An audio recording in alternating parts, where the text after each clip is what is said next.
ত্রিনেত্রস কুকারিতে আপনাদের সকলকে জানাই আমার সাদর আমন্ত্রণ।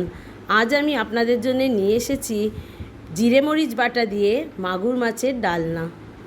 এখানে প্রথমে মাগুর মাছে নুন, হলুদ আর একটু সর্ষের তেল মাখিয়ে নিচ্ছি।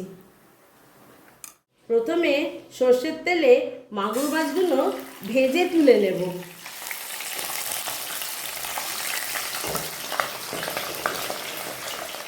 মাছগুলো ভাজা হয়ে গেছে, এবারে তুলে নিচ্ছি।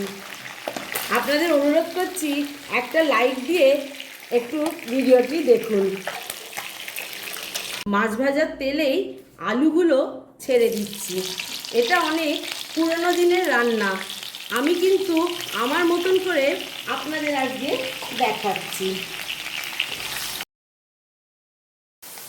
আলুগুলো একটু ভেজে তুলে নিচ্ছি।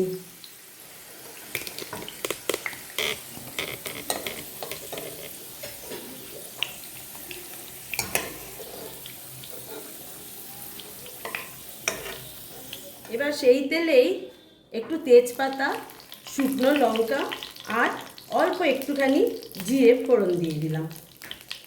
এখানে আমি খুব অল্প মশলা ইউজ করছি, আদা বাটা, গোলমরিচ বাটা, জিরে বাটা আর টমেটো বাটা। প্রথমে টমেটো বাটাটা তেলের ওপর ছেড়ে দিই। এবার এতে 1 স্পুন আদা বাটা দিয়ে দিলাম, 1 স্পুন গোলমরিচ বাটা দিয়ে দিলাম আর 1 স্পুন জিরে বাটা দিয়ে দিলাম। এইভাবে মশলাটা কষে নিচ্ছি। খুব সিম্পল ইনগ্রিডিয়েন্টসে এই রান্নাটা খেতে খুব ভালো হয়। আর ত্রিনেত্রস কুকারিতে আমি সবসময় চেষ্টা করি আপনাদের জন্যে খুব সিম্পল ইনগ্রিডিয়েন্টস দিয়ে রান্নাগুলো নিয়ে আসার জন্যে। এবারেতে একটু কাশ্মীরি লঙ্কার গুঁড়ো দিলাম, একটু হলুদ গুঁড়ো দিলাম। মশলাটা কষা হয়ে গেছে, এবারেতে জল দিয়ে দেবো। ঝোলটা ফুটে উঠলে তার ভেতরে আলুগুলো ছেড়ে দিলাম। মাছগুলো এবার ছেড়ে দিচ্ছি। খুব সহজ রান্না। এবারেতে পরিমাণ মতন নুন দিয়ে দিচ্ছি। যারা আমার চ্যানেলটিকে সাবস্ক্রাইব করেছেন অনেক অনেক ধন্যবাদ আমার পাশে থাকার জন্য।